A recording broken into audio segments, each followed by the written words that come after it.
From the PEP Radio Newsroom, this is the news blast for this hour.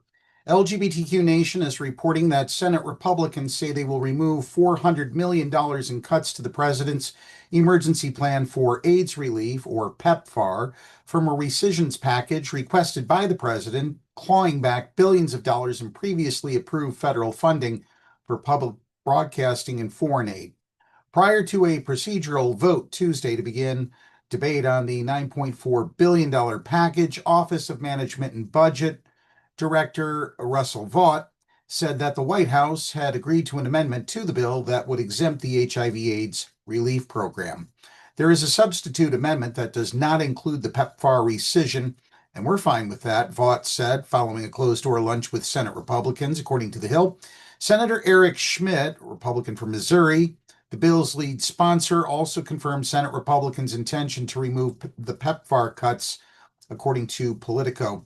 Launched in 2003 by President George W. Bush to fund HIV prevention, treatment, and care, the program has been one of the most successful global health initiatives, saving tens of millions of lives and helping to combat HIV/AIDS in low-income countries, especially in Africa and the Caribbean.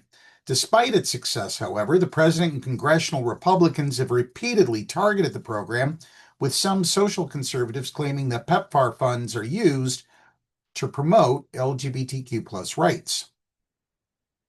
I had no idea that the right to live was an LGBTQ+ right or privilege.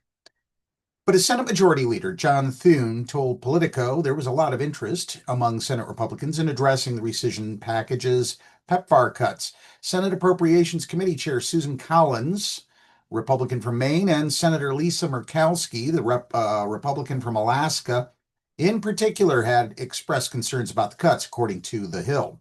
While the PEPFAR exception would bring the bill's total down to $9 billion, Vought told reporters Tuesday that it was substantially the same package and that he believed Senate Republicans had enough votes to move it forward. In a statement, Collins said she was pleased that the administration has abandoned its original request to impose a $400 million cut to PEPFAR, the successful global AIDS prevention program that has saved 26 million lives and allowed nearly 8 million babies to be born HIV-free to mothers living with HIV. But she remained critical of the fact that the OMB has provided few details about the specific program cuts in the bill. Ultimately, Collins joined with Murkowski and Senator Mitch McConnell, the Republican from Kentucky, to vote with Senate Democrats against advancing the bill, the Washington Post reports, but Vice President J.D. Vance provided the tie-breaking vote to allow debate to begin on the package. As the Post notes, Congress is using the rescission process to pass the package with a simple majority and avoid a likely filibuster from Democrats. But that means they only have until Friday at midnight to get the package to the president's desk. Any amendments to the bill in the Senate will have to be approved by the House. That's a news blast for this hour. PEP Radio is now available on Alexa. Simply tell your device, Alexa, play PEP Radio. You can also find us on Roku, the PEP Radio page at paequality.com, and on the Live 365 app. If you are watching our news videos on YouTube, please feel free to comment to let us know what you think. And be sure to subscribe to our channel.